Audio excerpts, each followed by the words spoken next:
প্রবল বাতাসে জলপ্রপাত উল্টো দিকে প্রবাহিত হতে পারে। একটি ব্যাখ্যা: জলপ্রপাতের দৃশ্য স্বাভাবিকভাবেই প্রাকৃতিক সৌন্দর্যের প্রতীক।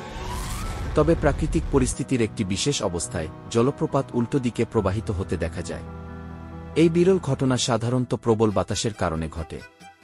প্রবল বাতাস যখন জলপ্রপাতের নিচ থেকে ওপরের দিকে প্রবাহিত হয়, তখন জলপ্রপাতের জলকণা বাতাসের সাথে ভেসে গিয়ে উল্টো দিকে উঠে যায়।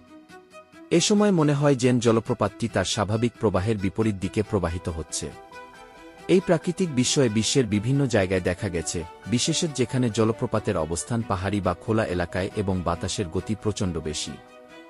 এর একটি উদাহরণ হল স্কটল্যান্ডের ম্যালাম কব এলাকায়, যেখানে নিয়মিত প্রবল বাতাসের সময় জলপ্রপাত উল্টো দিকে প্রবাহিত হয়।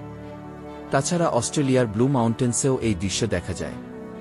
এই ধরনের ঘটনা প্রাকৃতিক সৌন্দর্যের সাথে সাথে আবহাওয়ার প্রভাবের অসাধারণ উদাহরণও বটে।